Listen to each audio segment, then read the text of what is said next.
ഇന്നലെ സൂറത്തുർ റൂമിനെ മൗലവി എന്ന് ദുർവ്യാഖ്യാനിച്ചു. ആ ദുർവ്യാഖ്യാനിച്ചപ്പോ നമ്മളത് പിടികൂടി. ഞാനത് ഇന്നലെ കാര്യമായിട്ട് പറഞ്ഞിട്ടില്ല, ഞാനത് ഒറ്റ കൊട്ടുകൊട്ടിയിട്ടേ ഉള്ളൂ. വിഷയം പറയുന്നതിനിടയിൽ ഒരു ചെറിയ കൊട്ടുകൊട്ടി.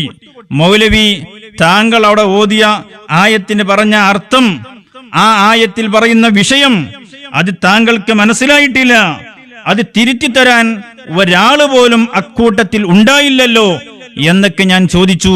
വളരെ വ്യക്തമാണത് ആ ചോദ്യം. അത് മൗലവി വീണ്ടും ഇവിടെ വന്ന് അതിനെ വീണ്ടും ദുർവ്യാഖ്യാനിച്ച് വഷളാക്കുകയാണ്.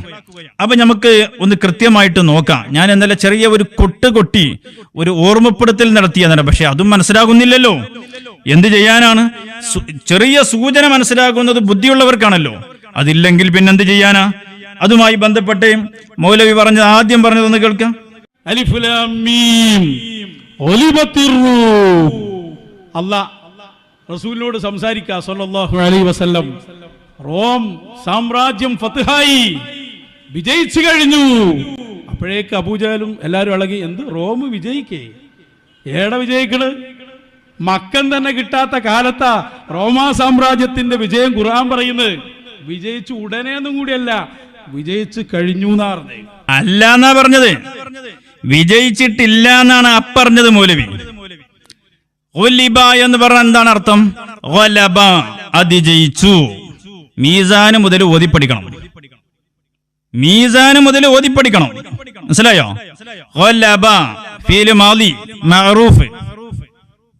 ഇനിയോ ഒലിബ ഫീൽ മാദി മജ്ഹൂല്. എന്താ അർത്ഥം? അതിജയിക്കപ്പെട്ടു, അതിജയിക്കപ്പെട്ടു. അപ്പൊ ആരാണ് അതിജയിക്കപ്പെട്ടത്? ഒലിബത്ത്, അതതിന്റെ മുഅന്നസ് എന്ന് പറയും. ഒലിബയുടെ മുഅന്നസാണ് ഒലിബത്ത്. അപ്പൊ അർ-റൂമു, റോമൻ സാമ്രാജ്യം അതിജയിക്കപ്പെട്ടു എന്ന് പറഞ്ഞാൽ, അപ്പൊ അർ-റൂം എന്നുള്ളത് അതിനെ എന്ത് പറയും? നായിബ് ഫായിൽ എന്ന് പറയും. അർ-റൂം എന്നത് നായിബ് ഫായിലാണ്. അപ്പൊ ഒലിബത്തിർ റൂം, റൂം അതിജയിക്കപ്പെട്ടു. അതിജയിക്കപ്പെട്ടു എന്ന് പറഞ്ഞാൽ പരാജയപ്പെട്ടു എന്നാണ്. നൗഷാദ് അർത്ഥം വെച്ചതോ? വിജയിച്ചു ഉടനെയൊന്നും കൂടിയല്ല, വിജയിച്ചു കഴിഞ്ഞു എന്നാ പറഞ്ഞത്.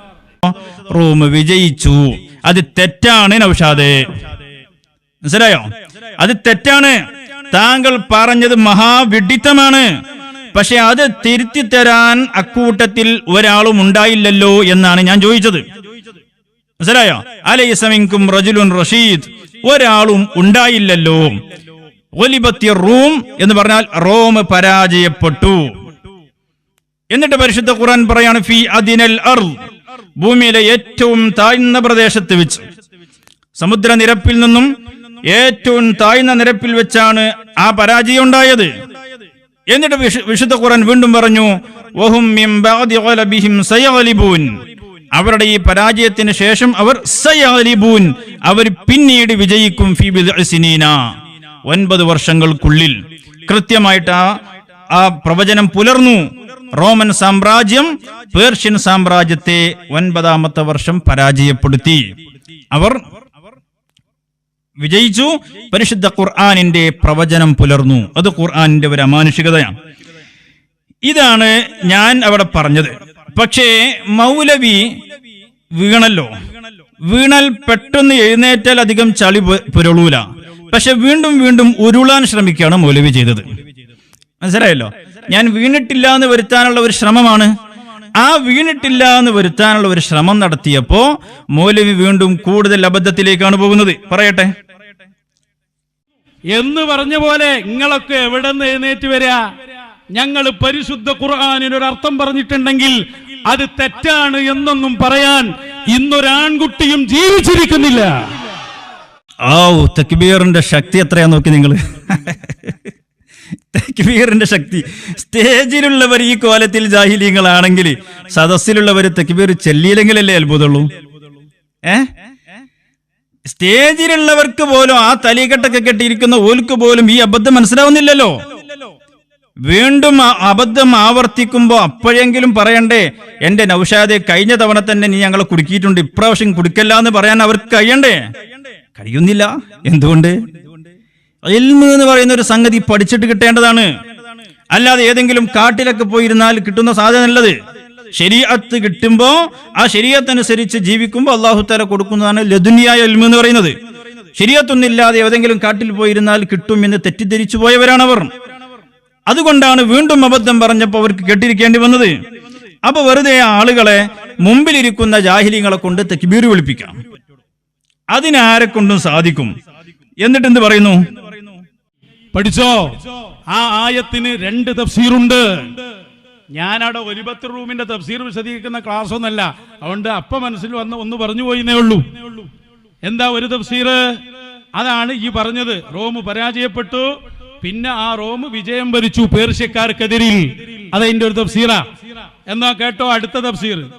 വയജൂസു അൻ യകൂന റൂം ഫാഇൽ ഗലബത് അലൽ ബിനാഇ ലിൽ ഫാഇൽ ഐ ഗലബത് റൂം അഹ്ല ഫാരിസ് വഹും ഐ അർറൂം ബഅദ ഗലബിഹിം സയുഗ്ലബൂൻ അലൽ മജ്ഹൂൽ ഐ يكونون مغلوبين في أيدي المسلمين فكان ذلك في زمن عمر بن الخطاب رضي الله عنه.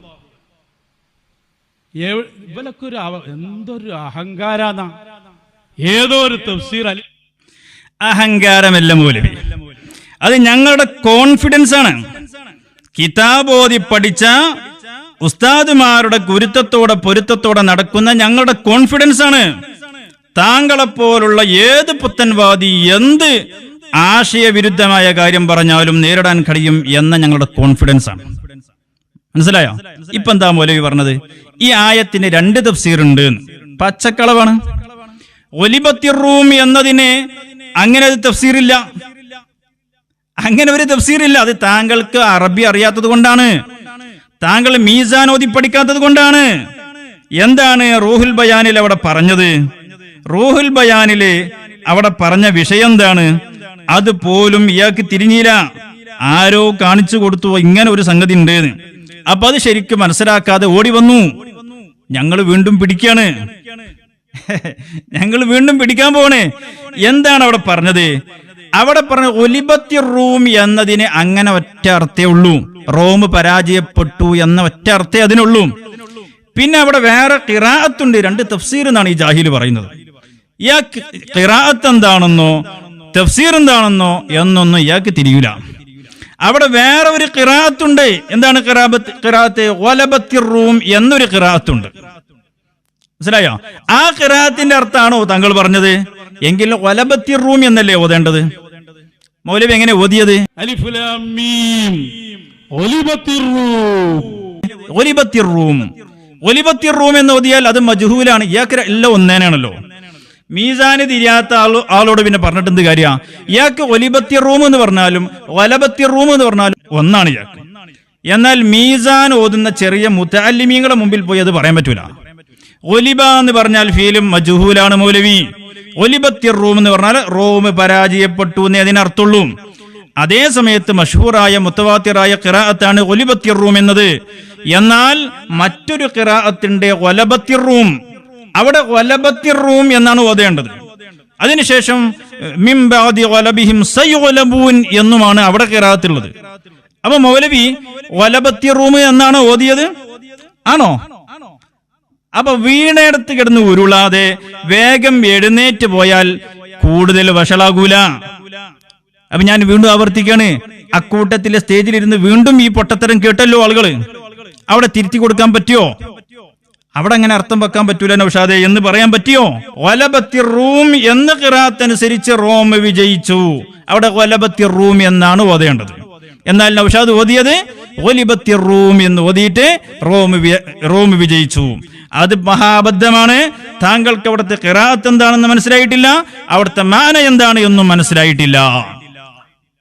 എന്നിട്ട് ആളുകളെ മുമ്പിൽ തക്ബീർ ചൊല്ലിപ്പിക്കാം. ആര്? വിവരമില്ലാത്തവരുടെ മുമ്പിൽ പോയി തക്ബീർ ചൊല്ലിക്കാം. അതൊക്കെ ആർക്കും പറ്റുള്ളൂ. പക്ഷെ വിവരമുള്ളവരുടെ മുമ്പിലാ പറ്റാത്തത്. വിവരമുള്ളവർ ഞങ്ങളുടെ മുമ്പിൽ വന്നിട്ട് പറ, പിടിക്കും ഞങ്ങള്. എന്നിട്ട് പറയാണ്, ഞാനിങ്ങനെ ഒരു ഉദാഹരണം പറഞ്ഞപ്പോ ഒരു ആയത്ത് ഓതിപ്പോയി, അതാണ് ഇപ്പൊ പിടിക്കുന്നത്, അത് വലിയ വിഷയമാണ്. ആ പരിശുദ്ധ ഖുർആൻ തന്നെയാണ് ഞങ്ങൾക്ക് വലിയ വിഷയം.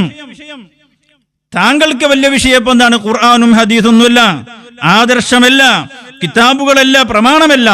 താങ്കൾക്ക് സുന്നത്ത് ജമാഅത്തിന്റെ ഇടയിൽ വീണ്ടും ഒരു അഭിപ്രായ ഭിന്നത ഉണ്ടാക്കിയെടുക്കാൻ പറ്റുമോ എന്നതാണ് താങ്കൾക്ക് ഇപ്പൊ ഏറ്റവും വലിയ വിഷയം അതാണ് നിലനിൽപ്പ്. പരസ്പരം മുഅ്മിനീങ്ങളെ പരസ്പരം സംഘർഷ കലുഷിതമായ ഒരു അന്തരീക്ഷത്തിലേക്ക് ഉന്തിവിട്ട് അവരുടെ രക്തം കുടിക്കാൻ പറ്റുമോ, എന്നിട്ട് എനിക്ക് നിലനിൽക്കാൻ പറ്റുമോ എന്നതാണ് താങ്കൾ ഇപ്പൊ ചിന്തിക്കുന്ന ഏറ്റവും വലിയ വിഷയം. എന്നാൽ മുഅ്മിനീങ്ങൾക്ക് ഏറ്റവും വലിയ വിഷയം വിശുദ്ധ ഖുർആനാണ്. വിശുദ്ധ ഖുർആൻ അർത്ഥം മാറ്റി പറയുമ്പോൾ അത് ഞങ്ങൾ നന്നായിട്ട് കൈകാര്യം ചെയ്യും. അപ്പൊ നോക്കൂ, നിങ്ങള് വീണ്ടും ഇങ്ങനെ ഒരു മഹാബദ്ധം പറയാം. നേരത്തെ ഒരു അബദ്ധം പറഞ്ഞു, അതിനെ വെള്ളപൂശാൻ വേണ്ടി വീണ്ടും ഒരു മഹാബദ്ധം പറഞ്ഞു. അതും തിരുത്തി കൊടുക്കാൻ ഒറ്റ ഒന്ന് അക്കൂട്ടത്തിൽ ഇല്ലാതെയായി പോയല്ലോ അല്ലേ? അപ്പൊ പ്രിയപ്പെട്ട സഹോദരങ്ങളെ, നിങ്ങൾ മനസ്സിലാക്കണം, ഇയാൾക്ക് ഒന്നും അറിയില്ല, ഒക്കെ ഊരപ്പെട്ടു പോയി. മീസാന് പോലും ഇയാൾക്ക് മനസ്സിലാക്കാത്ത കോലത്തിൽ, കേവലം സർഫ് നഹ്വ് പോലും മനസ്സിലാകാത്ത കോലത്തിൽ ഇദ്ദേഹം ഇൽമ് ഊരപ്പെട്ടു, ഇൽമിൽ നിന്നും മുക്തമാക്കപ്പെട്ടു പോയി. തകർന്നു പോയാൽ, പിഴച്ചു പോയാൽ അല്ലാഹു തആല കൊടുക്കുന്ന ഏറ്റവും വലിയൊരു ശിക്ഷയാണത്. ഏറ്റവും വലിയൊരു ശിക്ഷയാണത്. ഏത് ചെറിയ കുട്ടിക്കും അറിയൂലേ അത്? ഗുലിബ എന്ന് പറഞ്ഞാൽ വിജയിച്ചു എന്നതിന് അർത്ഥം വെക്കാൻ പറ്റില്ല. റോം വിജയിച്ചു എന്ന അർത്ഥം വെക്കാൻ പറ്റില്ല. അത് അറബി ഭാഷയുടെ ഏറ്റവും ചെറിയ നിയമമല്ലേ? കിതാബ് ഓതി തുടങ്ങുന്ന ഒരു കുട്ടി പഠിച്ചു തുടങ്ങുന്ന ഒരു നിയമമല്ലേ? അപ്പൊ ഒലിബത്തി റോം എന്ന് ഓതിയിട്ട് റോം വിജയിച്ചു എന്ന് എങ്ങനെയാ അർത്ഥം വെക്കുക? റോം പരാജയപ്പെട്ടു എന്നല്ലേ അതിന്റെ അർത്ഥം? അപ്പൊ പ്രിയപ്പെട്ട സഹോദരങ്ങളെ, അദ്ദേഹത്തിന് പറ്റിയ അമളി അത് ഇല്ല എന്ന് വരുത്താൻ വേണ്ടിയുള്ള ഒരു ശ്രമമാണ് നടത്തിയത്. അത് വീണ്ടും മഹാബദ്ധത്തിലേക്കാണ് പോയി പെട്ടത് എന്ന് മൗലവി മനസ്സിലാക്കണം. ഞങ്ങളെ മുമ്പിൽ അങ്ങനത്തെ ഉമ്മാക്കികൾക്കൊന്നും സ്ഥാനമല്ല. കിതാബ് നോക്കേണ്ടതുപോലെ നോക്കിയവരാണ് ഞങ്ങൾ. അത് നോക്കാതെ തിരിയാതെ വിഡ്ഢിത്തങ്ങൾ വിളിച്ചു പറയുമ്പോ വിഡ്ഢികളെ ജാഹിൽ എന്നല്ലേ പിന്നെ വിളിക്കാം? വിഡ്ഢികളെ ആലിം എന്ന് പിന്നെ വിളിക്കാൻ പറ്റുമോ? അയാൾ കാര്യമായിട്ട് പറയുന്ന ഒരു പരാതിയാണ്, ഞങ്ങൾ വിഡ്ഢി, ജാഹിലി, മുത്തജാഹിലി എന്നൊക്കെ വിളിച്ചു. പിന്നെന്താ നിങ്ങളെ വിളിക്കേണ്ടത്? ജാഹിലി എന്നല്ലേ ജാഹിലിങ്ങളെ വിളിക്കേണ്ടത്? ജാഹിലിങ്ങളെ ജാഹിലി എന്നല്ലാതെ ആലിം എന്ന് വിളിക്കാൻ പറ്റുമോ?